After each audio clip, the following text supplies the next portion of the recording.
దేవుడు ఏర్పరచాడు. పరలోకంలో దేవుని పని ఏందనంటే అన్నిటినీ చూడాలి, చక్కబరచాలి, రూల్ చేయాలి. అన్నిటినీ బాధ్యతగా దేవుడు చూసుకుంటున్నాడు, అధికారిగా ఉన్నాడు. పరలోకంలో ఆయన చెప్పిందే వేదం, ఆ రీతిగా చేశాడు దేవుడు. ఆధిక్యత మొత్తం దేవదేవునిదే, ఎవరు మాట్లాడడానికి లేదు, ఎవరు ఎదురు తిరగడానికి లేదు. అట్లా తయారు చేసుకున్నాడు ఆయన. అయితే దేవునికి ఒక ఆలోచన వచ్చింది, నేనెందుకు ఈ ఒక భూమిని తయారు చేసి దాని మీద నా పోలిక చొప్పుననే ఒక మంచి మాట రాయబడి ఉంటుంది.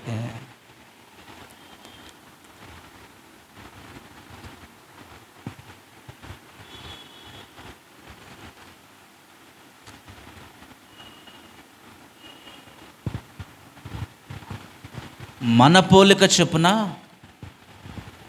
అని రాయబడి ఉంటుంది. మన పోలిక చొప్పున మన రూపులోని ఒక మనిషి తయారు చేద్దాం అని దేవుడు ఆలోచన చేసినట్లుగా రాయబడింది వాక్యం. కేవలం నేను ఎట్లాగైతే ఉన్నానో ప్రాణం, ఆత్మ, శరీరంతో కలిసి ఒక మనిషిని తయారు చేసుకోవాలి. ఆ మనిషి ఎట్లా ఉండాలంటే అచ్చం నా పోలికగానే ఉండాలి. నేను మాట్లాడుతున్నాను కదా, ఆ మనిషి కూడా మాట్లాడాలి. నేను ఆలోచన చేస్తున్నాను కదా, ఆ మనిషి కూడా ఆలోచన చేయాలి. నేను ప్రేమిస్తున్నాను కదా, ఆ మనిషి కూడా ప్రేమించాలి. నేను కలిగి ఉన్నవి అన్నీ కూడా ఆ మనిషి కలిగి ఉండాలి. ఈ పరలోకంలో ఎవ్వరు కూడా నేను ఒక సంబంధం పెట్టుకోవడానికి, ఒక సహవాసం చేయడానికి, మాట్లాడుకోవడానికి, అరే నా పోలికనే నాకు సమానమైనటువంటి స్థితి ఎవ్వరికి లేదు, అట్లా చేయలేదు నేను. అయితే నేను ఒక పని చేస్తాను, నాకు సమానమైనటువంటి ఒక వ్యక్తిత్వాన్ని నేను తయారు చేసుకుంటాను. నా కొరకు నేనే తయారు చేసుకుంటానని దేవుడే తయారు చేసుకున్నాను. చాలామంది ఆ దేవుని ప్రేమ అర్థం కాక వాళ్ళకు వాళ్ళే తల్లి గర్భం నుండి బయటకు వచ్చినట్లు, వాళ్ళకు వాళ్ళే ప్రపంచాన్ని జయించినట్లు, వాళ్ళకు వాళ్ళే మొత్తం రూల్ చేస్తూ ఉన్నట్లు ఫీల్ అయిపోతుంటారు మట్టి మనుషులు. ప్రతి ఒక్కరూ మనం తెలుసుకోవాల్సింది ఏంటంటే, మనకి ఏది ఉన్నా, ఎన్ని ఉన్నా, ఏది లేకపోయినా మనము దేవుని చేత సృష్టింపబడ్డాము. ఇంకొకటి, దేవుని కొరకే ఆయన చేసుకున్నాడు. సమస్త సర్వ మానవాళ్ళలో ఏ వ్యక్తి కూడా దేవుని ప్రణాళిక లేకుండా పుట్టించబడలేదు. దేవుని కొరకు మనిషి సృష్టింపబడ్డాడు. మనం ఏం చేసినా దేవుని కొరకే చేయాలనేది దేవుని ఉద్దేశం. హల్లెలూయా. నా కొరకు నేను చేసుకుంటాను అని దేవుడు తన పోలిక చొప్పున సమస్తం ఆయన ఆ రూపంలోనే చేసుకున్నాడు. చాలామంది ఒకటి అది ఉంటుంది, దేవుడికి ఒకటి ఇది ఉంటుంది, పైన ఇది ఉంటుంది, వెనకాల నుంచి ఇది ఉంటుందని రకరకాల రూపాలు పెట్టుకుంటారు. ఒక వ్యక్తి చెప్పారు, రాత్రి మీకు ఒక సాక్ష్యం చెప్పాను, గుర్తుందా మీకు? ఏం పేరు ఆయనది? మంచి రాజారావు. ఎస్. వ్యక్తి చెప్తాడు, నేను ఎంతో సుందరముగా పూజించినటువంటి ఈ వ్యక్తి ఒరిజినల్గా నాకు కనబడేసరికి ఆయన రూపం నేను చూడలేకపోయానని చెప్తాడు. నా నిజ జీవితంలో నేను కూడా అది అనుభవించాను చాలాసార్లు. చాలా స్మార్ట్గా బొమ్మలు గీసుకొని పూజ చేస్తారు కదా, అది ఒరిజినల్గా నీకు కనబడితే నువ్వు 4 రోజులు నిద్రపోవు, జ్వరం వచ్చేస్తుంది. ఎవరికైనా ఉందా, అనుభవం ఉందా? ఎందుకు ఈ మాట చెప్తున్నానంటే, దేవుడు మన పోలికలోనే ఉంటాడని చెప్పడానికి మాట చెప్తున్నాను. మనకు ఒక ప్రత్యేకత దేవుడు ఇచ్చాడు. మనం సొంతంగా ఏం చేయలేము, చేసుకోలేము. దేవుని కొరకే, దేవుని చేతనే మనము నడిపించబడాలి. ఆ రీతిగా ఆ సిస్టమ్ దేవుడు అట్లాగా తయారు చేసుకున్నాడు ఆయన కోసం. అయితే దేవుడు ఆ పరలోకానికి సాదృశ్యముగా ఏదైనా తోటని ఈ భూమి మీద పెట్టాడు. పరలోకంలో దేవుడు ఏ రీతిగా రూల్ చేస్తూ ఉన్నాడు, ఈ ఏదైనా తోటను కూడా దేవుడు ఏమనుకున్నాడంటే, నేను ఎట్లా పరిపాలన చేస్తున్నాను, ఈ భూమిని కూడా ఆదాము పరిపాలన చేయాలి. ఆదాము చేతికి మొత్తం అథారిటీ ఇచ్చేస్తాను అనుకొని ఏం చేశాడు, ప్రతి జంతువును పుట్టించి జంతువుకు పేర్లు పెట్టమని అథారిటీ ఇచ్చాడు. ఆదాము పిలిస్తే జంతువులు వచ్చేసాయి. ఆదాము ఏదైనా చెప్తే దానికి అదే పేరు. ఇప్పటి కూడా మనం పులి పేరు ఎవరు పెట్టారనుకున్నారు? ఆదామే పెట్టారు. కుందేలని పేరు పెట్టారు ఎవరు పెట్టారనుకున్నారు? ఆదామే పెట్టారు. Not only tiger, not only rabbit, సమస్త జంతువులకు కూడా పేరు పెట్టింది ఆదాము. ఆ రూలింగ్ని దేవుడు ఇచ్చాడు. దేవుడు అన్నాడు, ఆదామా ఈ పేరు పెడుతున్నావా? సరే, ఓకే, రైట్, నేను అగ్రి, నేను ఒప్పుకుంటున్నాను. నువ్వేం చెప్తే అదే, ఈ భూమి మీద నువ్వు ఏం చేస్తే అదే, నువ్వు ఏ రీతిగా పరిపాలన చేస్తావో చెయ్యి, ఏం కోరుకుంటావో కోరుకో. ఆ రీతిగా అథారిటీ దేవుడు ఆదాంకి ఇచ్చేశాడు. ఒక పరలోకము సాదృశ్యముగా ఏదైనా తోటను దేవుడు భూమి మీద పెంచాడు. అయితే ఆ ఏదైనా తోటలో జీవవృక్షమును, మంచి చెడుల తెలివితేటలచ్చు ఇంకొక వృక్షంను దేవుడు పెట్టాడు.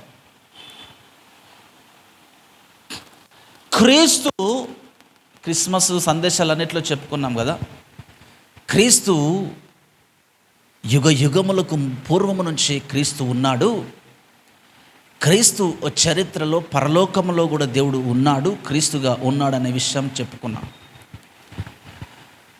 ఈ చోట మనకు తెలియని విషయం ఏంటంటే, ఆ చెట్లు సాదృశ్య రూపకముగా ఫిజికల్గా అట్లాగా మనకు రాయబడ్డాయి, కానీ అవి ఒక గుణ లక్షణాలకు గుర్తుగా దేవుడు పెట్టాడు. అంతేకాదు, జీవవృక్షము, మీరు ప్రకటనల 22వ అధ్యాయము 2వ అధ్యాయంలో మీరు చదువుతా తెలుస్తుంది. 2వ అధ్యాయం 7వ వచనం, 22వ అధ్యాయము సంథింగ్ 6th verse అనుకుంటా, చదువుతా మీకు తెలుస్తుంది. జీవవృక్షంను దేవుడు క్రీస్తుగా పెట్టాడు. ఇంకొక మాట ఏందో తెలుసా, జీవవృక్షమును తింటే మనిషికి మరణం లేదు. అందుకే ప్రకటన గ్రంథంలో దేవుడు అంటాడు, నేను జీవవృక్ష ఫలములను నేను తిననిత్తును అంటాడు. అందుకే మనిషికి మొదటి మరణం, రెండవ మరణం అని ఈ యొక్క ఫ్లెష్ మొత్తం తీసేసి మనం పరలోకం పోయిన తర్వాత మనము జీవవృక్ష ఫలము తిని యుగ యుగాలు జీవించే వ్యక్తులుగా ఉంటాం. హల్లెలూయా! ఇది సత్యం, ఇది దేవుని ప్రణాళిక. మనిషికి చావు లేకుండా చేయాలన్నదే దేవుని ప్రణాళిక. ఆదాముకు మరణం ఉంటుందని ఆదాముకు తెలియదు, ఎవరికి తెలియదు. ఎందుకంటే దేవుడు అట్లాగా చేయలేదు.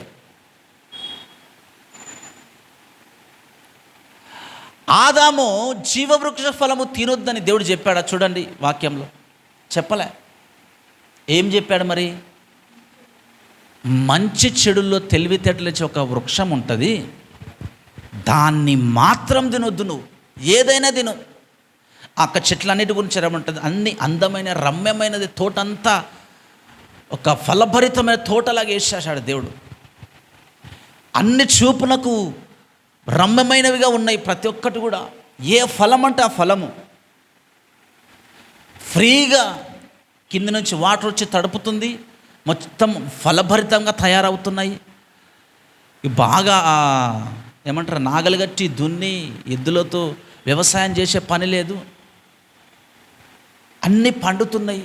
ఆ యొక్క దేవుని సన్నిధి ఆ చోట ఏదైనా తోటనంతటిని కూడా ఏలుబడి చేస్తూ ఉంది. అన్నీ ఆ రీతిగా ఒక సిస్టమ్ దేవుడు పెట్టాడు. ఆ ఏదైనా తోటని పెట్టి దేవుడు జీవవృక్ష ఫలమును పెట్టాడు. అదేవిధముగా మంచి చెడులో తెలివినిచ్చు వృక్షమును కూడా ఆ చోట పెట్టాడు. నిజానికి ఆ మంచి చెడుల తెలివినిచ్చు వృక్షమును పెట్టాలి, ఆదాము తినాలనేది దేవుని చిత్తం కాదు. కానీ నేను చెప్తా ఉన్నాను, ఈ మాట ఎవరు చెప్పింది కాదు. ఆదియందు లూసిఫర్ దేవదూత పడిపోయిన తర్వాత ఆ దేవదూత భూమిని కొంచెం స్వాధీనం చేసుకొని దేవునికి ఇష్టం లేకుండా ఆ చోట మంచి చెడు తెలివినిచ్చేటటువంటి ఆ వృక్షాన్ని ఆవరించి మొదటి నుండి ఆ చోట ఉండడము ప్రారంభించాడు. దేవుడు ఎప్పుడైతే ఆదాము చేశాడో, ఆదాముకు అంత భాగ్యాన్ని ఇవ్వడము వాడు తట్టుకోలేకపోయాడు. ఇప్పటికీ నేను చెప్తా ఉన్నాను, నువ్వు ఆరోగ్యంగా ఉంటే వాడు తట్టుకోలేడు. ఎందుకో తెలుసా? నువ్వు దేవుని పోలిక, దేవుని స్వరూపం, దేవుని ప్రేమ నీ పొందుకున్నావు కాబట్టి. నీవు ఏ అలవాటు లేకుండా ఉంటే వానికి నచ్చదు. అందుకని చాలామంది ఈ రోజుల్లో పాపములో పడిపోతూ ఉన్నారు, చెడు అలవాట్లో పడిపోతూ ఉన్నారు, చెడు వ్యసనాలకు లోనైపోతూ ఉన్నారు, అట్రాక్ట్ అవుతూ ఉన్నారు. అమ్మాయిలు చూసి అబ్బాయిలు, అబ్బాయిలు చూసి అమ్మాయిలు, చెడు వ్యసనాలను చూసి పురుషులు, త్రాగుడు, వ్యభిచారం, ఇవన్నీ దేవుడు ఇష్టం లేని పనులు అవి. కానీ మనము దేవుని కొరకు ఒక ప్రశస్తమైనటువంటి వ్యక్తులుగా జీవిస్తే వాడు తట్టుకోలేడు, చూడలేడు. అందుకే ఏదో ఒక శోధన పెట్టాలి, ఏదో ఒక శ్రమలలో ఇరికించాలి, ఏదో ఒక అలవాట్లు పెట్టాలి, ఏదో ఒక వ్యసనపరుని చేయాలి మనిషిని, ఏదో ఒక చెడు బ్యాడ్ థింకింగ్ అనేది పెట్టాలి. అట్లాగా ఆడు వ్యతిరేకస్తుడైపోయినాడు మనకి. వానుకున్న ఒక్కటే ఒక గోలు, మనిషిని పాడు చేయడమే. ఎందుకనంటే మనకున్నంత భాగ్యం, మనకున్నంత ప్రేమ దేవుని దగ్గర వానికి దొరకలేదు. హల్లెలూయా. దొరికినా వాడు యూజ్ చేసుకోలేదు. వాడు యూజ్ చేసుకోకుండా పాడైపోయినాడు. వ్యతిరేకస్తుడు వాడు, అబద్ధికుడు వాడు. అందుకే మనిషి నువ్వు నేనంటే వాడికి కోపం. అందుకని ఆ ఏదేను తోటను వాడు ఏం చేసుకున్నాడు, చోటు సంపాదించుకొని ఎట్లాగైనా మనిషిని పాడు చేయాలి అనే ఉద్దేశంతో ఆ మంచి చెడు తెలివినిచ్చేటటువంటి ఆ చెట్టులో ప్రవేశించాడు వాడు. ఆ చెట్టు దగ్గర, ఆ జీవవృక్ష దగ్గరికి కూడా వాడు పోలేడు. జీవవృక్షము దగ్గరికి వాడు పోతే వాడు మిగలలేడు. ఎందుకో తెలుసా? అది యేసయ్య జీవమునకు సాదృశ్యముగా ఆ చోట రాయబడింది. అందుకే యేసయ్య దగ్గరికి వచ్చి వాడు ఎన్ని నాటకాలు వేసినా కానీ యేసు ప్రభు పడిపోలే. చదవండి, పెద్ద కొండ మీదకి తీసుకుపోయి ఏమంటాడు, ఈ లోక రాజ్యాలన్నీ నీవే తీసుకో, ఒక్కసారి నాకు నమస్కారం చేసి చాలు అని అంటాడు. ఎందుకనంటే ఆ యొక్క కృపను వీడు తీసుకుందామని. దొంగవాడు, దొంగతనం చేస్తాడు, అబద్ధికుడు వాడు.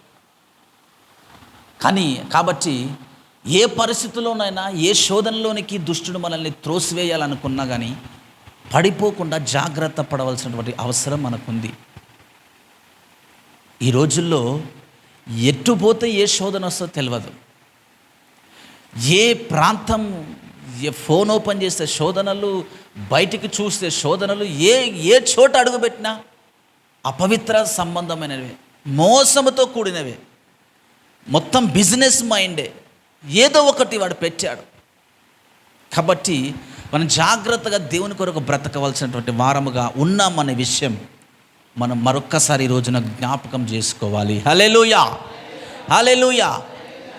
దేవునికి స్తోత్రం. ఆ జీవవృక్షాన్ని దేవుడు పెట్టాడు. జీవవృక్షము యుగయుగాలు జీవించడానికి ఒక సూచన. మనిషి జీవవృక్ష ఫలం తింటే మనిషికి చావు ఉండదు. ఒకసారి చదువుకుందాం.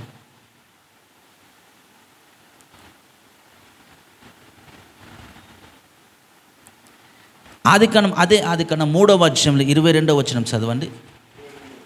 22. తర్వాత దేవుడని యెహోవా ఆదాము నుండి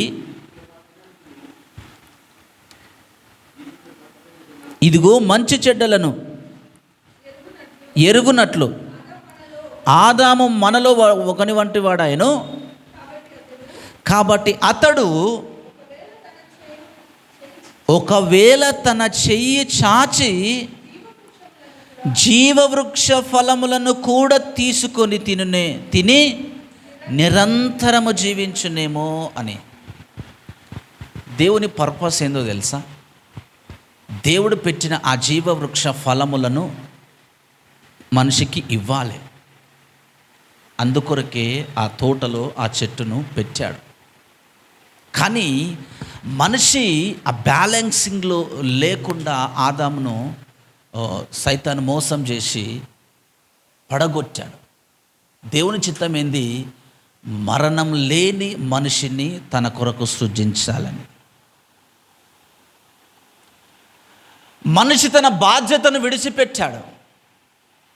దేవుడు అప్పగించే రెస్పాన్సిబిలిటీని విడిచిపెట్టాడు. ఈ రోజుల్లో మనిషి దేవుని వైపు చూడకుండా మిగతా అన్నిటి వైపు చూస్తూ ఉన్నాడు. రక్షణ వైపు మాత్రం చూడట్లేదు. దేవుడే ఇచ్చాడు అన్నీ, కానీ వాటన్నిటి వైపు చూసి దేవుని మరచిపోతున్నారు ఈ రోజున మనలో ఎవరైనా అదే స్థితిలో ఉంటే ఈరోజు దేవుని బట్టి మీరు క్షమాపణ అడిగి మార్పు పొందవలసినటువంటి అవసరం ఉంది. ఎందుకో తెలుసా? నువ్వు దేవుని కొరకు సృజింపబడ్డావు. నువ్వు దేవుని కొరకే బ్రతికి ఉన్నావు. నీవు ఏది సంపాదించుకున్నా నీతో పాటు రాదు. అది నీకు అర్థమైనా అర్థం కాకపోయినా, ఎంత పాపం చేసినా దానికి ఫలితం నువ్వు ఈరోజు ఈ లోకంలో అనుభవించి చెడిపోయి కోల్పోతావు దేవుని రాజ్యాన్ని. కానీ దేవుని కొరకు నువ్వు ఏదైనా చేస్తే అది యుగ యుగాలు నిలబడి ఉంటుంది. మనిషిని స్థిరమైన వాడిగా దేవుడు చేశాడు. ఆ జీవవృక్ష ఫలములను దేవుడు తినొద్దని చెప్పాలి, ఎందుకంటే ఆయన కొరకే సృష్టించాడు. తర్వాత పరలోక సంబంధమైనటువంటి ఆ యొక్క వాతావరణం, ఆ యొక్క జ్ఞానము అంతా కూడా వెల్లడి చేయాలనుకున్నాడు ఆదాముకు. ఆదాము దాన్ని చూడకుండా దేవుని చిత్తం కాని పని వైపు చూశాడు. దుష్టుడు ఆవరించినటువంటి ప్రతి దాన్ని చూస్తూ ఉన్నాడు. ఆ మంచి చెడు తెలివిని తింటే ఆదాము మైండ్ మారిపోతుంది, అపవిత్రం అయిపోతుంది. కన్నులు చెడు కార్యాలను చూస్తాయి, చెడు దృశ్యాలను చూస్తాయి. అసహ్యం, అసూయ, ద్వేషం, కోపం, ప్రేమ లేని తత్వం ఇవన్నీ కూడా చూస్తాడు మనిషి. అందుకే దేవునికి ఇష్టం లేదు ఆ పండు తినడం. ఆదాము దాని వైపే చూశాడు. ఆ చోట 2 మాటలు రాయబడిన చూడండి. 16th verseలో దేవుడు ఏం చెప్పాడు? 2వ అధ్యాయం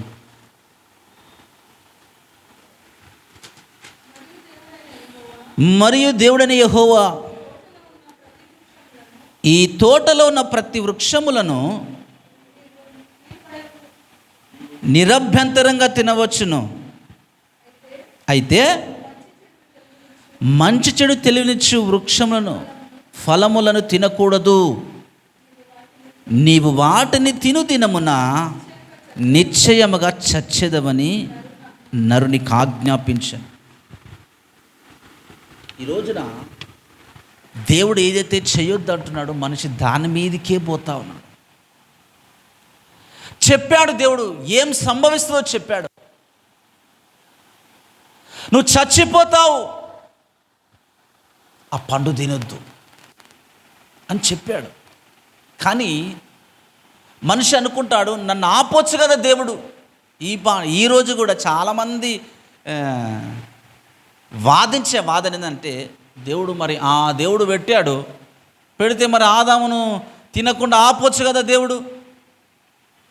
ఆదాము ఎటు పడితే అటు పరిగెత్తవచ్చు, తినొచ్చు, ఏమైనా అది చేయవచ్చు అంట. దేవుడు మాత్రం మరి ఆపొచ్చు కదా ఆదామును, నోరుకి ప్లాస్టర్ వేసి ఉంచవచ్చు కదా, లేకపోతే కుట్లేయచ్చు కదా సూది దారం తీసుకొని అని మాట్లాడుతూ ఉంటారు. దేవుడు మనిషిని బంధించి ఉంచే దేవుడు కాదు, బంధించి ఉంచే దేవుడు కాదు, స్వేచ్ఛనిస్తాడు. ఈ చోట మనం 2 విషయాలు గమనించాం. ఒకటి, ఆజ్ఞాపించబడిన ఆజ్ఞ, నువ్వు తినవద్దు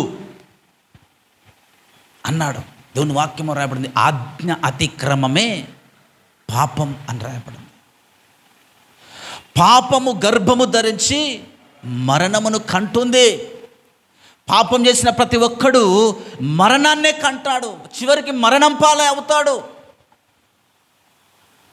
ఈ రోజున మనలో ఎంతమంది దేవుని చిత్తం కాని వాటి వైపు పరుగులెత్తుతూ ఉన్నారు?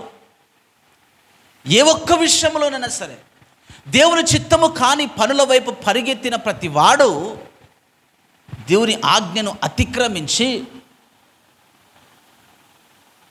ఆ మరణాన్ని కోస్తాడు, కంటాడు. అది దేవునికి ఇష్టంలే.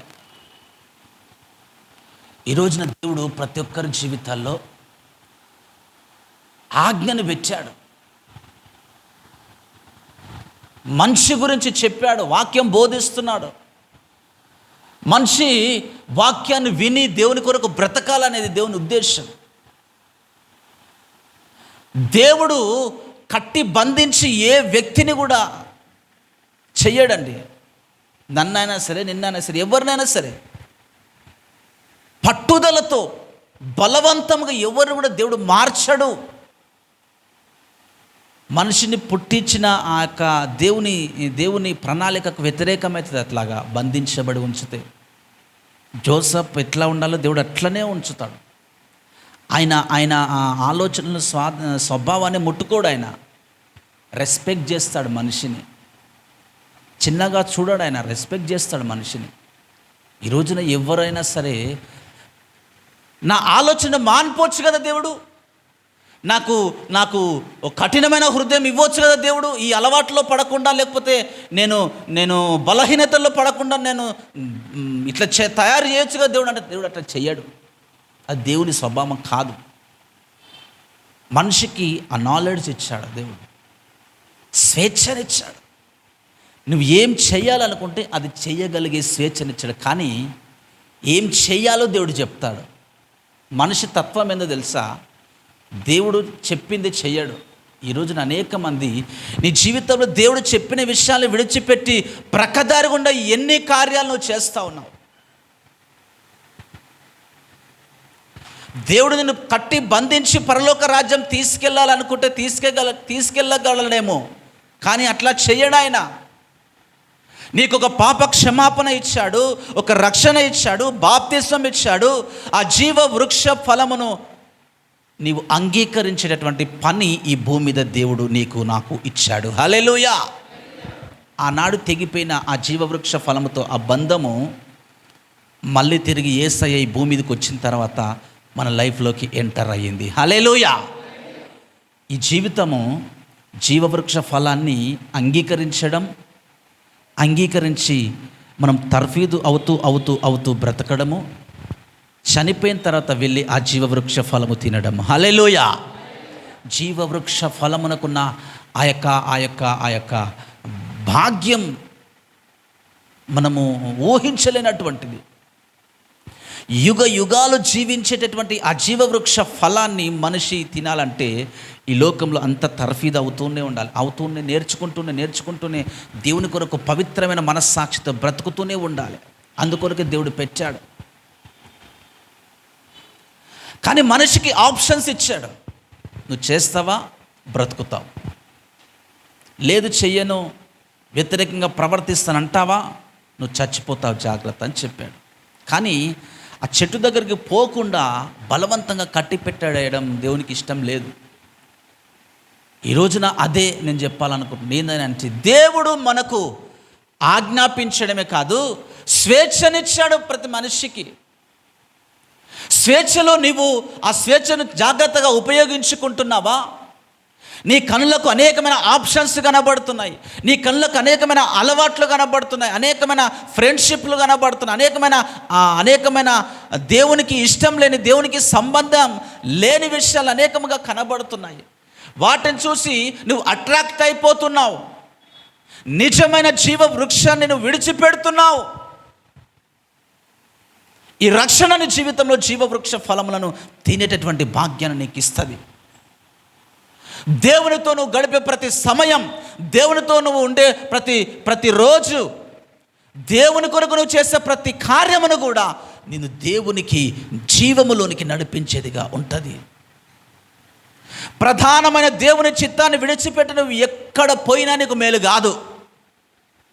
ప్రధానమైనటువంటి దేవుని చిత్తాన్ని విడిచిపెట్టి ఏ యొక్క ఆప్షన్స్ కొరకు నువ్వు పరిగెత్తినా కానీ నీ జీవితంలో ఒక మేలు, ఆశీర్వాదం, సంపూర్ణ సమాధానం నీవు చూడలేవు. అనేక ఆప్షన్స్ ఉంటాయి. దేవుని విడిచిపెట్టుకోవడానికి అనేక ఆప్షన్స్ కనిపిస్తాయి కదండి. ఒక్క ఆలోచన చేంజ్ కావాలంటే ఎన్నెన్నో ఆప్షన్స్, బోలెడైన ఆప్షన్స్. ఒక్క దగ్గర మనిషిని నిమ్మలంగా ఉండనివ్వండి ఆప్షన్స్, అవునా కదా? ఎవరో చెడు మాటలు వినిపిస్తాయి, ఏదో చెడు కనిపిస్తుంటుంది, ఏదో చెడు అలవాట్లు ఫ్రెండ్స్లు ఉంటారు, లేకపోతే బూతులు మాట్లాడే అవసరతలు ఉంటాయి. చాలామంది అనుకుంటారు నా తప్పదు, ఇక నా లైఫ్ కొన్ని మాట్లాడాలి, కొన్ని చెయ్యాలి, తప్పదు. ఆప్షన్స్ దేవులాడుకుంటారు మనుషులు. ఆప్షన్స్లో కొట్టుకొని పోయేవాడు దేవుని దగ్గరికి రావడానికి ఇష్టపడడు. ఎందుకనంటే ఆప్షన్స్ చాలా ఉంటాయి, కానీ దేవుని నిజమైన ప్రేమను విడిచిపెడుతున్నాను తను గ్రహించలేకపోతాడు. ఆదాము చేసిన తప్పేందో తెలుసా? దేవుడు సున్నితంగా చెప్పాడు. దేవుడు ఎప్పుడైనా సరే బలవంతం చెయ్యడు. నా దగ్గరకు వస్తావా, నేను దీవిస్తాను, నేను బాగు చేస్తాను, నేను క్షమిస్తాను, నా ప్రాణం కంటే ఎక్కువ నేను ప్రేమిస్తాను. వెళ్ళావా నరకమే.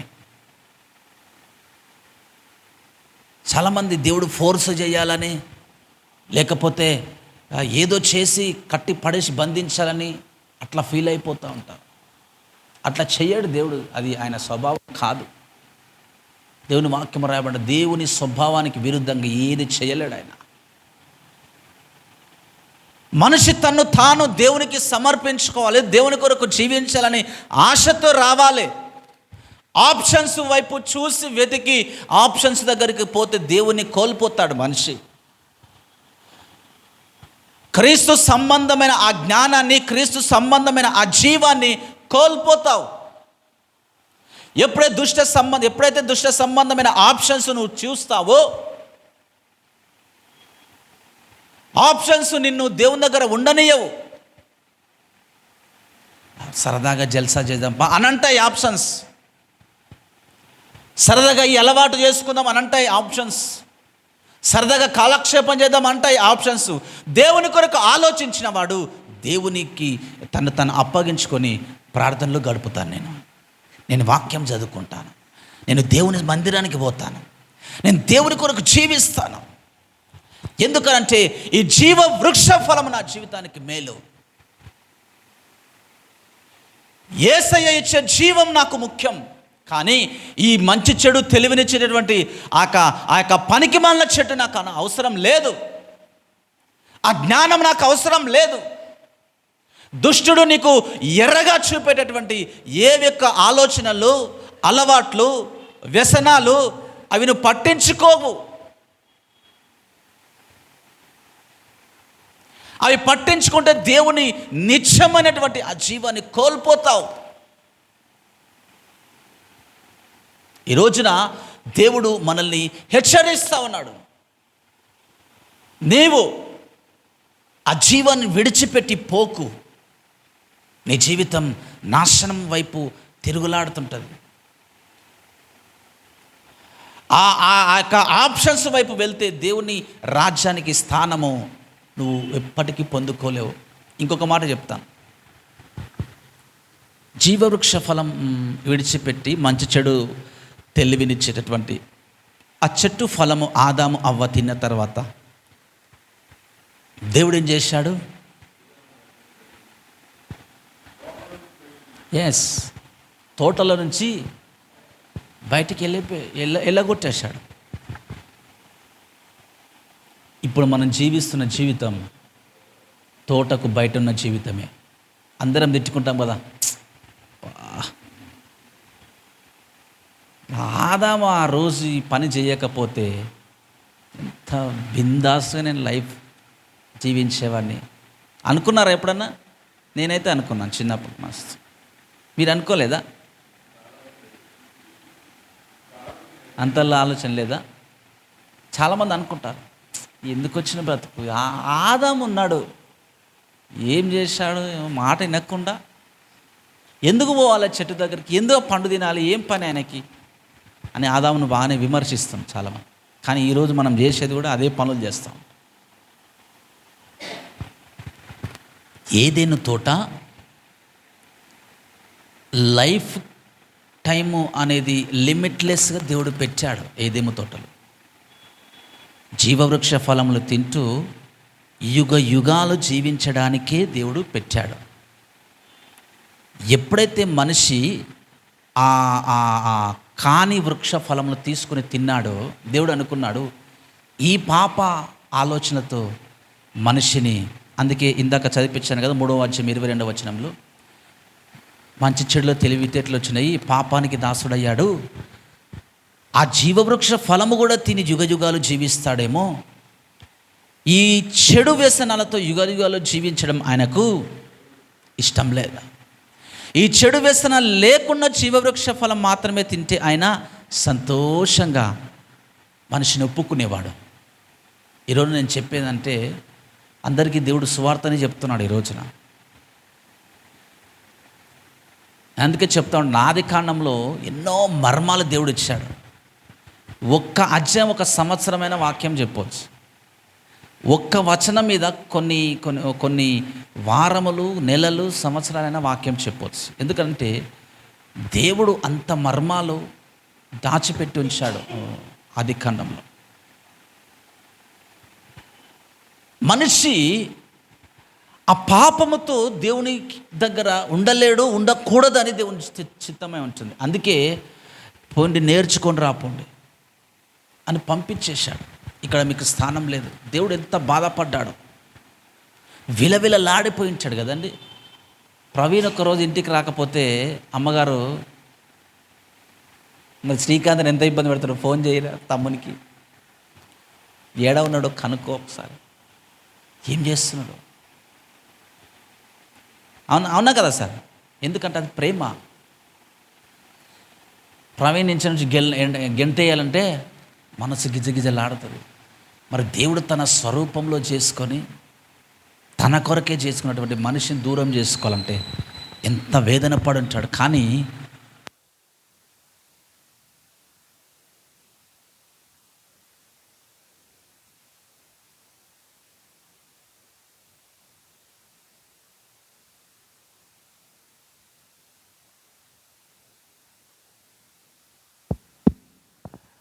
ఆ తోటలోంచి బయటికి వెళ్ళగొట్టేశాడు, గెంటేశాడు. అందుకే ఈ రోజున ఆ తర్ఫీదు కొరకు మనము జీవిస్తూ ఉన్నాము ఈ లోకంలో. అందుకే తిరిగి మళ్ళా దేవుడు ఆ జీవవృక్ష ఫలాన్ని ఒప్పుకునే పని రక్షణ అని దేవుడు మనకు పెట్టాడు. క్రీస్తు మన కొరకు రావడానికి కారణం అదే.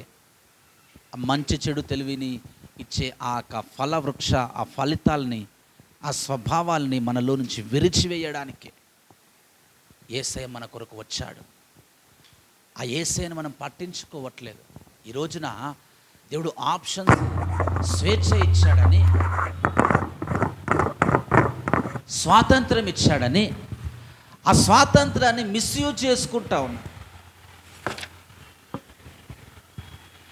ఆదాము దేవుడిచ్చిన స్వాతంత్రాన్ని మిస్యూజ్ చేసుకుంటా ఉన్నారు. ఈరోజు మరొకసారి దేవుడు జ్ఞాపకం చేస్తూ ఉన్నాడు, నీవు ఎంత దూరం పోతే అంత అంత అంత నీకు లాసే. ఎంత దూరం పోతే అంత చెడిపోతావు. ఎంతగా దేవుని ఉద్దేశాలు పట్టించుకోకుండా ఉంటే అంతగా చెడిపోతావు, అంత నువ్వు కోల్పోతావు. నువ్వు దేవుని కొరకు బ్రతకగలిగితే సర్వం నువ్వు పొందుకుంటావు. సర్వం నువ్వు పొందుకుంటావు. యుగ యుగాల జీవితాన్ని పొందుకుంటావు. అంతేకాదు ఒక సమాధానాన్ని, ఒక జీవమైనటువంటి ఆ జీవితాన్ని నువ్వు ఈ లోకంలో బ్రతకగలుగుతావు. హల్లెలూయా, హల్లెలూయా. నేను చెప్పేదంటే ఆప్షన్స్ వైపు నువ్వు చూడకు. ఎన్నో ఆప్షన్స్ కనబడతాయి నీకు. అట్రాక్ట్ కాకు. దేవుని యందు స్థిరముగా ఉండు. దేవుని యందు నీ యొక్క హృదయాన్ని స్థిరపరుచుకో. దేవుడిచ్చినటువంటి బాధ్యతను నువ్వు గమనించు. నీ చుట్టూ వారి కొరకు ప్రార్థన చేయడం దేవుడిచ్చాడు. నువ్వు గమనించు. ఏదైనా తోటలో దేవుడు బాధ్యత అప్పగించాడు. ఈ రోజుల్లో మనము కూడా ఈ లోకంలో అనేక మంది కొరకు ప్రార్థన చేసే బాధ్యత కూడా మనకుంది. దేవుని వాక్యం రాయబడుతుంది కదా, దాస్యమునకు అప్పగించబడిన సృష్టి తను విడిపించే దేవుని కుమారుల కొరకు ఆశతో తేరి చూస్తుందని. నన్ను విడిపిస్తారు దేవుని కుమారులు వచ్చి, నన్ను విడిపిస్తారు. యేసయ్య పుట్టాడు విడిపించడానికి. నువ్వు యేసయ్యను కలిగి ఉన్నావు, నువ్వు ఒప్పుకున్నావు, యేసయ్యను పొందుకున్నావు, రక్షింపబడ్డావు అంటే ఈ లోకం అంతటి కొరకు నువ్వు ఆలోచన చేయగలిగినటువంటి బాధ్యత కూడా నీకుందని గమనించు. నీ కుటుంబం కొరకు ఆలోచన చేసే బాధ్యత నీకుంది. రక్షణ లేకుండా నశించిపోతున్న నీ కుటుంబం కొరకు ఆలోచన చేసే బాధ్యత దేవుడు నీకు అప్పగించాడు. రెస్పాన్సిబిలిటీ నీకు ఇచ్చాడు. దాన్ని కాచుకోవాలి, సేద్యపరచాలి, వాక్యం బోధించాలి, నీకు గెలిచిన మాటలు చెప్పాలి, బాప్తిజం కొరకు చెప్పాలి, రక్షణ కొరకు చెప్పాలి. నీ గృహంలో, నీ కుటుంబంలో, నీ వంశంలో ఎవరు కనబడ్డా చెప్పాలి. ఎందుకంటే ఆ జీవ వృక్షాన్ని నువ్వు ఒప్పుకున్నావు, క్షమించబడ్డావు, రక్షింపబడ్డావు కాబట్టి ఆ బాధ్యత నీ మీద, నా మీద ఉంది. గమనించాలి. ఈ రోజున దేవుడు చెప్పే ఆ బాధ్యతను నువ్వు విడిచిపెట్టి ఎక్కడికి వెళ్ళినా నీవు దేవుని కార్యము చూడలేవు. హల్లెలూయా, హల్లెలూయా. ఆ జీవవృక్ష ఫలాన్ని నువ్వు కలిగి ఉన్న బిడగా, ఒక ధైర్యము కలిగిన బిడగా ఉండాలి లోకంలో. కానీ నీకు ఆ మంచి చెడు తెలివినిచ్చేటటువంటి ఆ వృక్షం వైపు నువ్వు చూడొద్దు. అది దుష్టునికి సంకేతము, దుష్టునికి సాదృశ్యముగా ఇవ్వబడింది. చెట్టు దగ్గరకు వెళ్ళాడో లేదు, మెల్లగా వెళ్ళాడు మహానుభావుడు. ఎవరు? అవ్వ పోయినమ్మట ఎవడెళ్ళాడు? అక్కడి నుంచి సర్పం వెళ్ళాడు. సర్పాన్ని ఆవరించి, ఆ సర్పము కొన్ని వీడియోస్లో కనిపిస్తుంది, క్రిస్టియన్ ఫిలిమ్స్లో. ఆ చెట్టు మీదనే తిరుగుతూ ఉంటుంది, అది అటు ఇటు. ఎప్పుడు వస్తారా ఆ ఫలం, ఎప్పుడు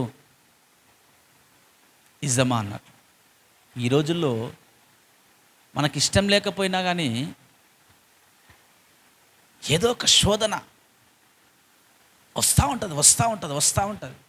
మనం ఏం చేయాలి తెలుసా?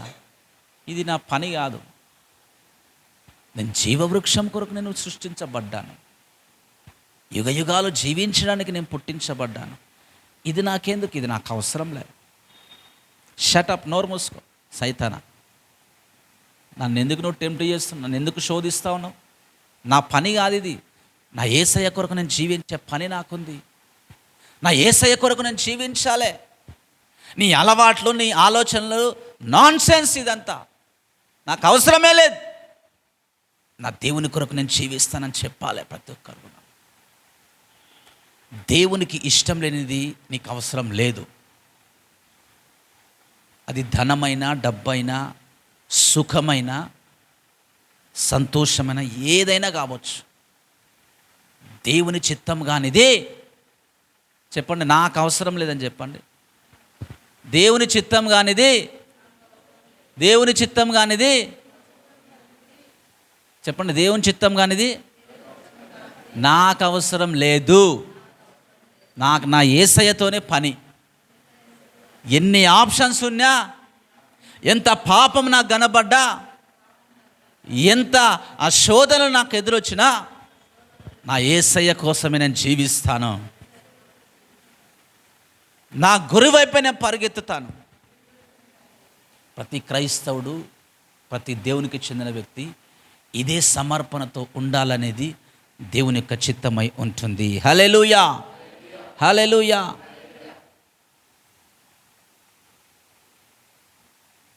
చాయిస్ దేవుడు ఇచ్చినప్పుడు ఇంకొక మాట, మంచిన మాట రాయబడ్డది ద్వితీయోపదేశ కాండంలో 30వ అధ్యాయంలో. ద్వితీయోపదేశ కాండం 30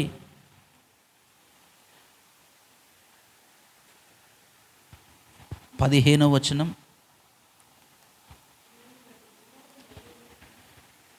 నేడు నేను జీవమును మేలును మరణమును కీడును నీ ఎదుట ఉంచి ఉన్నాను. జీవం అంటే మేలు, మరణం అంటే కీడు. దేవుడు, నేను చెప్పాను కదా, బలవంతం చేయడు, నీ ఎదుట పెట్టాను. దేవుడు నాకు ఒక అర్ధరాత్రి ఒక స్వరముతో దేవుడు మాట్లాడాడు. నేను టీనేజ్లో ఉన్నప్పుడు, పండుకున్నప్పుడు, జీవమును మరణమును నేను నీ ఎదుట ఉంచి ఉన్నాను అని మాట్లాడాడు దేవుడు. ఆ రోజున ఫస్ట్ నాకు ఒక పాట దేవుడు ఇచ్చాడు. నేను పడుకొని ఉన్నప్పుడు అర్ధరాత్రిలో దేవుడు నన్ను లేపేసి, ఆ మాటతో నన్ను లేపి ఒక పాట రాయడానికి దేవుడు అవకాశం ఇచ్చినాడు. ఫస్ట్ సాంగ్ దేవుడు నాకు అప్పుడు ఇచ్చాడు. నా ప్రాణనాథుని కొనియాడేదన్ అనేటటువంటి మంచి పాట దేవుడు ఇచ్చాడు. అనేకమైన పాట దేవుడు రాయడానికి అవకాశం ఇచ్చాడు. దేవుని చిత్తమైతే నేను అనుకుంటున్నాను, ఈ 2025లో ద చర్చ్ ఆఫ్ క్రైస్ట్ నుంచి, సంఘం నుంచి సాంగ్ రిలీజ్ చేయబడుతుంది. ఆమేన్, హల్లెలూయా. అనేక మంది దీవించబడతారని ఆశపడతా ఉన్నాను. దేవుడు ఇచ్చాడు, 2 ముందలుంచాడు. ఏది సెలెక్ట్ చేసుకుని, ఏది కోరుకుని, దేనివైపు పోతాం అనేది మన చేతికి ఇచ్చాడు దేవుడు. ఆదాము కూడా అదే ఇచ్చాడు. జీవవృక్ష ఫలం ఇచ్చాడు, మంచి చెడు తెలియచే ఫలం ఇచ్చాడు. కానీ దేవుని మంచితనం మీద ఇది తినకయ్యా అని చెప్పాడు. కానీ మూర్ఖత్వం ఎట్లా నడిపించిందో తెలియదు, కానీ దానివైపే చూశాడు. వద్దన దానివైపు మన కనులు పోతుంటాయి. అవునా కదా? అట్రాక్షన్ అట్లా ఉంటుంది. దేవుని వాక్యము, దేవుని మందిరము, దేవుని సన్నిధి, పరిశుద్ధమైన జీవితం అంత అట్రాక్టివ్గా అనిపించదు మనుషులకు. నేను చిన్నప్పుడు ఒక ఇప్పుడు మంచి పాస్టర్గా ఉన్నాడు ఆ బ్రదర్, ఒక సంఘం నడిపిస్తున్నాడు. యవన కాలంలో దేవుని గురించి చెప్తే మా బ్రదర్స్ అందరు కలిసి ఆ బ్రదర్కి బ్రదర్, దేవుని నమ్ముకోండి బ్రదర్, చర్చికి రండి బ్రదర్, మీ జీవితం మారుతుంది బ్రదర్ అని చెప్పినప్పుడు ఆ బ్రదర్ ఏమన్నాడంటే, ఏం మాట్లాడుతున్నారు భయ్ మీరు, ఒక్కసారి నాతో పాటు వచ్చి రండి, డ్రింక్ చేయండి, ఎంజాయ్ చేయండి, మీకు దాని వాల్యూ ఏందో తెలుస్తుంది. మీరేదో చర్చిలో పడి ఉంటున్నారు కాబట్టి మీకు అర్థం కావట్లేదు, కానీ నాతో పాటు ఒక్కసారి బయటికి రండి, మీకు హ్యాపీనెస్ ఎట్లా ఉంటుందో నేను చూపిస్తానేవాడు. దేవుని కృపను బట్టి మారాడు. దేవుడు తనతో దర్శించి మాట్లాడాడు. ఈరోజు మంచి సంఘ కాపరిగా ఉన్నాడు సదగూడ ప్రాంతంలో. దేవుడు అట్రాక్ట్ చేసి మనుషులని తీసుకోవాలని ఆశపడలేదు, కానీ సత్యమే దేవుడు చెప్పాడు. 2 మన ముందులో ఉంచుతాడు. ప్రతిరోజు మనం బైబిల్ చదువుకోవాలా, బయట తిరగాలా, ఏం చేయాలన్నా కానీ మన చేతికే దేవుడు ఇచ్చాడు. దాన్ని కరెక్ట్గా యూజ్ చేసుకున్న వాడు దేవుని కొరకు ఒక బలమైన వ్యక్తిగా తీర్చిదిద్దబడతాడు. హల్లెలూయా. యవనస్తులారా, దేవుని వాక్యాన్ని మీరు చూజ్ చేసుకోండి. పెద్దవారైనా సరే దేవుని మందిరాన్ని, దేవుని సన్నిధిని మీరు చూజ్ చేసుకోండి. మీ జీవితాలు కట్టబడతాయి, మీ జీవితాలు స్థిరపరచబడతాయి. మీరు ఏది చూజ్ చేసుకున్నా, ఏది కోరుకున్నా కానీ మీ జీవితాల్లో ఒక శాంతి, సమాధానము, నెమ్మది, రక్షణ ఉండదు. దేవుని సన్నిధిని, దేవుని మందిరాన్ని మీరు కోరుకుంటేనే 19-20 వచనాలు ఒకసారి చదువుతారా అదే అధ్యాయంలో? ద్వితీయోపదేశకాండం 30:19-20 ముగిస్తాను నేను ఇంకా. అమ్మా, జీవమును మరణమును ఆశీర్వాదమును శాపమును నేను నీ ఎదుట ఉంచి భూమి ఆకాశములను నీ మీద సాక్షులుగా పెట్టుచున్నాను, ఉంచుచున్నాను, పిలుచుచున్నాను. నీ పితరులైన అబ్రహాము, ఇస్సాకు, యాకోబులకు ఆయన ప్రమాణం చేసిన దేశములో మీరు నివసించినట్లు యెహోవాయే నీ ప్రాణమునకు నీతియు నీ దీర్ఘాయుష్కును మూలమై ఉన్నాడు. శాపం కోరుకుంటావా, ఆశీర్వాదం కోరుకుంటావా, మరణం కోరుకుంటావా, జీవం కోరుకుంటావా అని దేవుడు బలవంతం లేకుండా మనకిచ్చాడు. మనకున్న గొప్ప భాగ్యం ఏందో తెలుసా? ఎంత దేవుని కోరుకొని ఎంత సమయం గడిపితే, ఎంత దేవుని దగ్గర ఉంటే, ఎంత దేవుని మందిరంలో గడిపితే అంత ఆశీర్వదించబడతాం, అంతగా మనం బలపడతాం. అది వదిలేసి లోకంలో మనము అనుభవించడానికి మనం ప్రయత్నం చేస్తే కోల్పోతామనే మాట దేవుడి రోజున మనందరికీ ఒక బలమైనటువంటి హెచ్చరిక చేస్తూ ఉన్నాడు. ఆదాము కోల్పోయినట్టు మనం కోల్పోకుండా, ఆదాముకు క్రీస్తు వచ్చి రక్తం గార్చిన భాగ్యం లేదేమో, మనకుంది, దేవుడిచ్చాడు. తిరిగి మనం లేవడానికి, పడిపోయినా తిరిగి లేవడానికి, బలహీనతలో పడినా తిరిగి బలపరచబడ్డానికి దేవుడు తన వాక్కునిచ్చాడు, తన మందిరాన్ని ఇచ్చాడు, తన నామం ఇచ్చాడు, ప్రార్థన ఇచ్చాడు. మనము సక్సెస్ఫుల్గా దేవుని కొరకు బ్రతకడానికి అవకాశం ఇచ్చాడు. కాబట్టి దేవుని కొరకు మనం నిలబడాలనేదే దేవుని చిత్తమై ఉంటుంది. హల్లెలూయా. ఆప్షన్స్ వైపు నువ్వు చూడకు, దేవుని సన్నిధి వైపే చూడు. ఆ ఫ్రీడమ్ని చెడ్డవాటి కొరకు ఉపయోగించకు. నా ఇష్టం, నేను ఏదంటే అది చేయవచ్చు అని చెడ్డవాటి వైపుకు నువ్వు పోకు. అది నీకు నాకు ఎవ్వరికి మేలు కాదు. అది జీవితం సగం అయిపోయిన తర్వాత చాలామంది సాక్ష్యం ఇస్తారు. మోషే అంకుల్ అని ఒక అంకుల్ ఉండేవాడు అచ్చంపేటలో. ఏంది జానయ్య, ప్రసాద, మీ ఏజ్లో మేము ఏం చేయలేకపోయినాం, తిరిగాము, ఎన్ని చెడ్డపడ్డ తిరుగులు తిరిగాము, ఇప్పుడు బాధపడుతున్నాము, కాళ్ళ నొప్పులు, చేతుల నొప్పులు, పొట్ట నొప్పి, అది నొప్పి, ఇది నొప్పి అని బాధపడుతున్నాం. మీకు దేవుడు మంచి అవకాశం ఇచ్చాడయ్యా. దేవుని సేవకుడు, మంచి ఎన్నో సంవత్సరాలుగా దేవుని సేవలో ఉన్నాడు, మంచి సేవకుడు. చెప్పేది ఏంటంటే, కోల్పోయిన తర్వాత ఏది కూడా తిరిగి రాదు. మనము దీపం ఉండగానే ఏం చేయాలా? ఇల్లు చక్కగా చూసుకోవాలి. దీపం పోయిన తర్వాత ఏది ఎక్కడ ఉంటుందో కనబడదు. ముక్కులు మూతులు కష్టమైపోతుంది.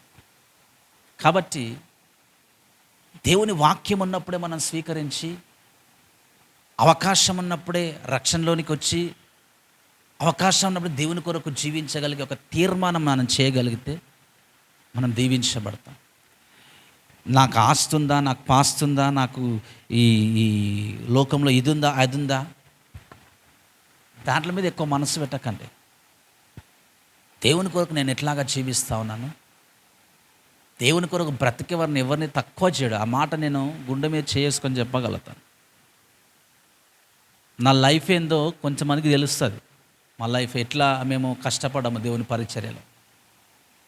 ఎవరిని దేవుడు విడిచిపెట్టాడు, ఎవరిని దేవుడు విడిచిపెట్టాడు. దేవుని కొరకు బ్రతికే వారిని దేవుడు ఎవరిని ఊరికి వదిలిపెట్టాడు. యవనస్తులో కూడా నేను మరీ చెప్తాను, మీరు ఈ వయసులో మంచి తీర్మానంతో సమర్పణ దేవుని కొరకు బ్రతకగలిగితే మీ జీవితాలను దేవుడు స్థిరపరుస్తాడు. నేను మాట ఇస్తున్నాను మీద ఒక దేవుని సేవకునిగా, ఉదయ్, అభి, నేను మాట ఇస్తున్నాను మీకు, దేవుడు మనల్ని ఘనపరుస్తాడు. ఎవరిని తక్కువగా ఉంచాడు ఆయన. అనేక మంది మధ్యలో దేవుడు ఘనపరుస్తాడు. అవకాశం ఉన్నప్పుడే దేవుని కొరకు బ్రతకడానికి ఒక తీర్మానం చేసుకుందాం. హల్లెలూయా, హల్లెలూయా. ఆ రీతిగా ప్రతి ఒక్కరిని దేవుడు దర్శించి దీవించును గాక. ఆమేన్. కళ్ళు మూసుకుంటే ప్రార్థన చేసుకుందాం. ప్రభు బల మన మధ్యలో ఉంది. ప్రభు బల తీసుకుందాం. ఒక తీర్మానం చెప్పి దేవునికి ప్రభు బల తీసుకుందాం. Glory to the Lord Almighty. Praise you Jesus, praise you Jesus.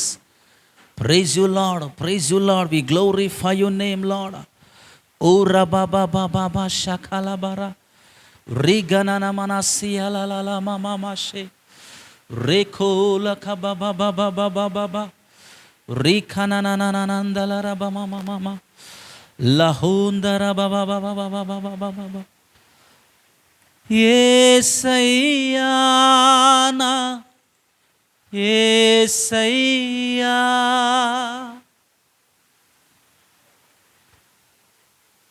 హల్లెలూయా. ఆరాధ్యుడా నా ప్రాణప్రియుడా, ఆశ్చర్య కార్యముల్ చేయువాడా. ఈరోజు దేవునితో మాట్లాడింది మళ్ళీ రేపు మాట్లాడకపోవచ్చు. ఈరోజు చెప్పిన హెచ్చరిక దేవుడు మళ్ళీ రేపు చెప్పకపోవచ్చు, అవకాశం ఉండకపోవచ్చు.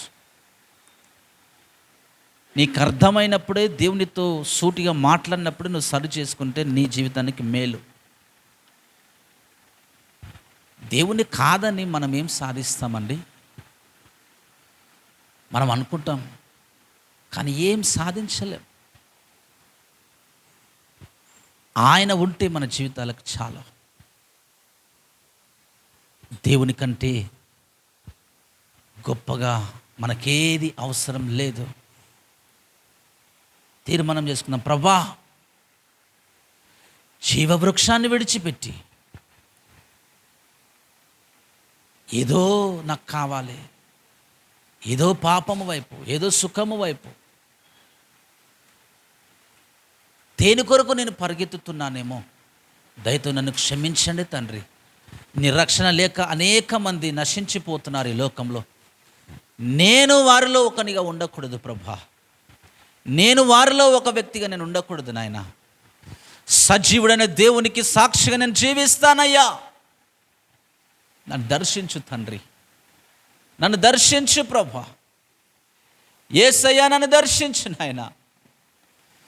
కృప కలిగిన దేవా, నీ కొరకు బ్రతికే ఆశ నాకు దయచేయండి తండ్రి.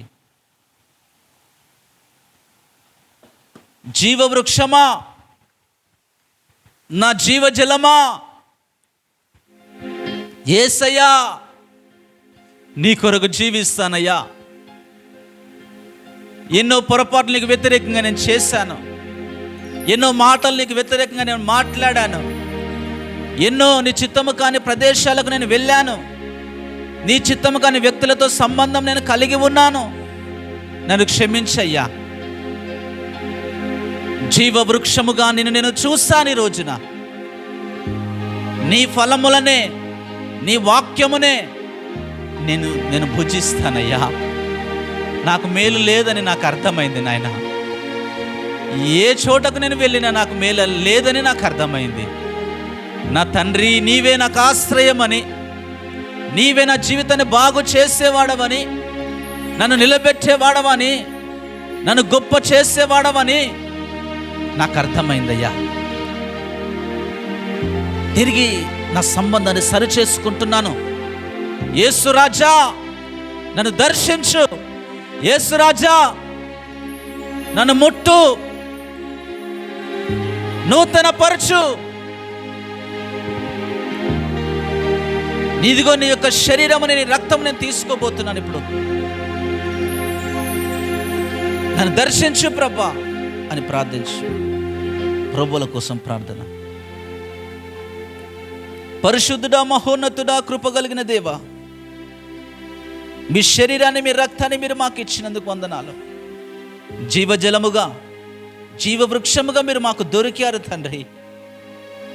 క్షమాపణ లేని మమ్మల్ని క్షమించారు. రక్షణ లేని మాకు రక్షణనిచ్చారు. మీ యొక్క రుణం మీరు తీర్చుకోలేం ప్రభా. కృతజ్ఞతలు చెల్లిస్తున్నామయ్యా. ఈ శరీరాన్ని మేము తీసుకొని వచ్చుటగా, ఈ రక్తం మేము తీసుకొని వచ్చున్నాగా దీవించండి, ఆస్వాదించండి. నూతనమైనటువంటి కృపతో మమ్మల్ని నింపండి తండ్రి. నూతనమైనటువంటి ఆలోచన మాకు దయచేయండి. మీ కొరకు బ్రతికి కృప దయచేయమని సమస్త మహిమ నీకే చెల్లిస్తూ యేసు నామములో అడుగుచున్నాను తండ్రి, ఆమేన్.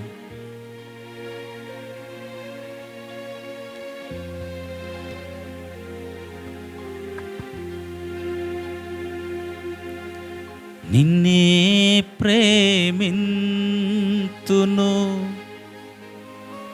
నిన్నే ప్రేమింతును యేసు. నిన్నే ప్రేమిస్తానయ్యా. నిన్నే నీ కొరకే జీవిస్తాను తండ్రి. నీ సన్నిధిలో మోకరించి నీ మార్గములో సాగేదా,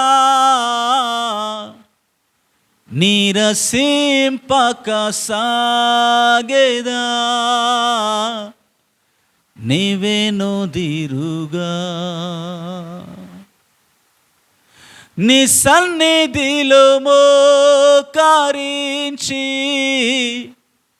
నీ మార్గములో సాగేదా, నీరసింపక సాగేదా, నీవెనుదిరుగా. అయ్యా, నేను వెనుదిరగను తండ్రి. నేను ఈ యొక్క అట్రాక్షన్స్ చూసి ఎన్నెన్నో నాకు కనబడుతున్న ఆ కళ్ళను చూసి నేను వెనుదిరిగిపోతున్నాను తండ్రి. ఇదిగో నేను నీకు మాట ఇస్తున్నాను, నా సంబంధం సరి చేసుకుంటున్నాను. నేను నీ కొరకు బ్రతుకుతానయ్యా, నీ కొరకు జీవిస్తాను, నీ సన్నిధిలో నిలబడతాను. నన్ను దర్శించు తండ్రి. నువ్వింకా దేవుని అంగీకరించకపోతే ఈరోజు నీకు అవకాశం దేవుడు ఇచ్చాడు. నేను మళ్ళీ చెప్తున్నాను, ఈ అవకాశం ఎప్పుడు ఉంటుందని నువ్వు అనుకోకు, మభ్యపడకు. అవకాశం ఉన్నప్పుడే యేసయ్యను స్వీకరించి నీ జీవితంలో ఆయనకు సాక్షిగా నువ్వు బ్రతకాలి. అవకాశం చేజారిపోయిన తర్వాత నరకంలో అనేక మంది పలికే ఒకటే ఒక మాట ఏందో తెలుసా? అయ్యా, ఒక్క అవకాశం అయ్యా, మమ్మల్ని భూమి మీదకి పంపించి మేము మిమ్మల్ని ఒప్పుకుంటాం, మీ రక్తంలో కడగబడతాం. ఒక్క అవకాశం అయ్యా, ఒక్క ఛాన్స్ అయ్యా, ఒక్క ఛాన్స్ అయ్యా అని కన్నీటితో వేదనతో రోధిస్తూ ఉంటారంట నరకంలో. యేసయ్య అంటాడంట వారిని చూసి కన్నీటితో, అవకాశం లేదు బిడ్డ, అవకాశం లేదు, ఇంకా నా చేతిలో లేదు. ఇంకా ఎన్నో అవకాశాలు మీకు నేను ఇచ్చాను, మీరు వాడుకోలేదు. ఎంతోమంది దేవుని సేవకుల ద్వారా మాట్లాడాను, ఎన్నోసార్లు వాక్యం ద్వారా గద్దించాను, అనేకమైన వ్యక్తుల ద్వారా మాట్లాడాను.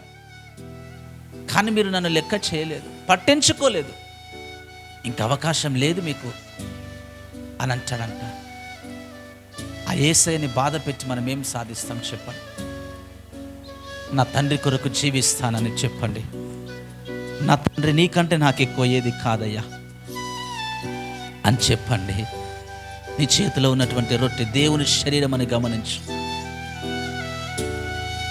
దేవుని శరీరం అని గమనించి దేవుని రక్తం కడగబడిన నీవు ఒక తీర్మానం దేవునికి చెప్పి క్షమాపణతో, దేవునికి నీకు ఏదైనా అడ్డు ఉందా, ఫలాని పని చేసినందుకు నేను దేవునికి దగ్గరగా పోలేకపోతున్నా అన్నటువంటి నీ మనసులో ఏదైనా అడ్డుగా ఉంటే క్షమాపణతో దేవుని సమీపించవచ్చు. క్షమాపణ అడుగు. ప్రభా, నన్ను క్షమించు తండ్రి, నన్ను క్షమించయ్యా,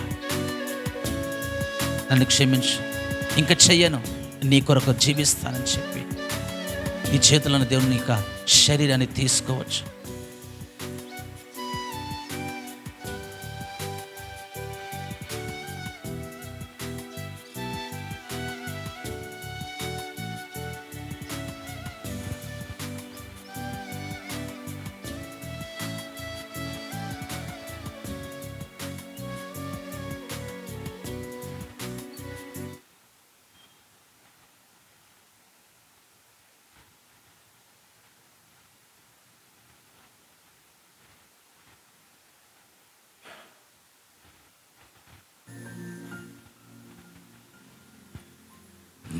రక్తమే నీ రక్తమే నన్ను శుద్ధీకరించున్,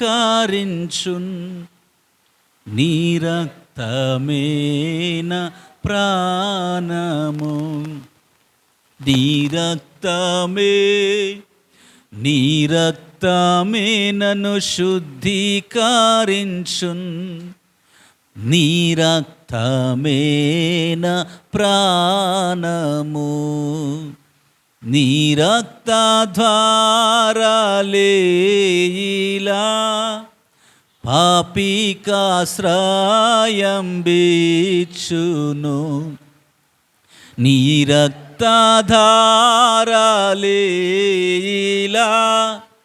పాపికాశ్రయం బీచును.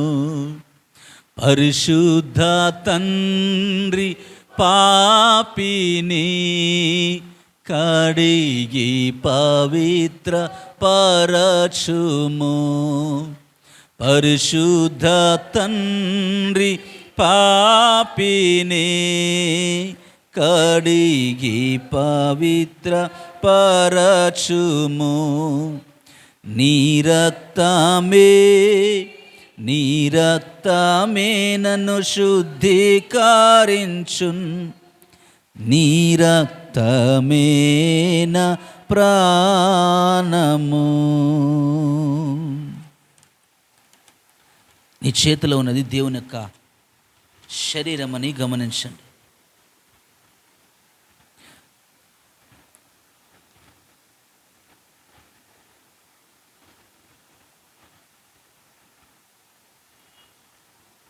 దేవునికి మీ యొక్క సమర్పణ చెప్పండి.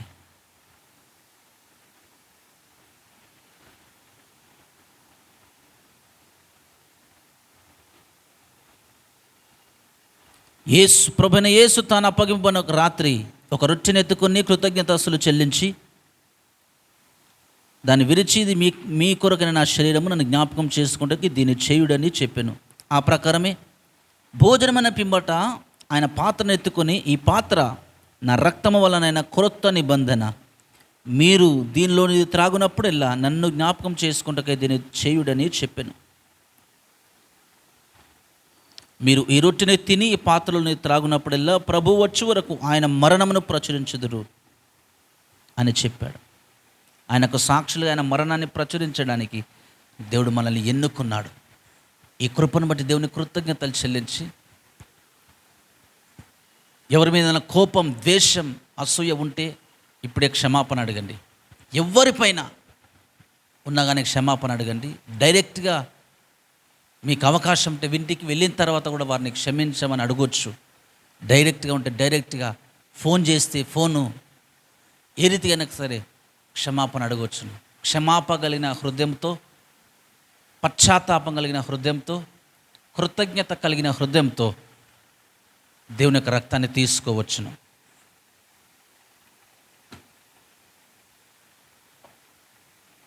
ప్రార్థన.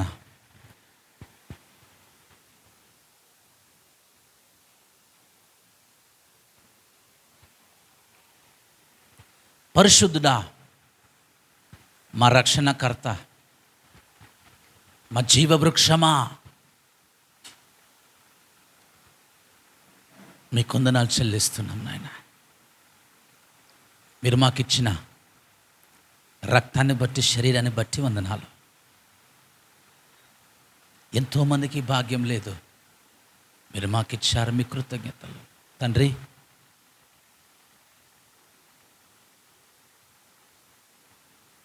మాకు చెందిన వారికి ఎవరికైనా ఈ భాగ్యం లేకపోతే మీరు వారిని దర్శించి వారి జీవితంలో మీ కార్యం చేయండి. మీ రక్షణలోనికి వారిని నడిపించండి. మీ బిడ్డలుగా ఈ భాగ్యాన్ని ఇచ్చినందుకు మీ కృతజ్ఞతాభివందనాలు చెల్లించుకొనొచ్చున్నా. దీవించి ఆశీర్వదించి మీరే మహిమ, ఘనత, ప్రభావములు పొంది నూతనపరచి ఈ రోజు నుంచి తీర్మానం చేసిన ప్రతి ఒక్కరు ఆ తీర్మానం మీద నిలబడి మీకు సాక్షులుగా మహిమకరంగా బ్రతికి కృప దయచేయమని యేసు నామములో ఈ ప్రార్థన అడుగుచున్నాను తండ్రి. ఆమేన్, ఆమేన్, ఆమేన్. హల్లెలూయా, హల్లెలూయా, గ్లోరీ టు ద లార్డ్.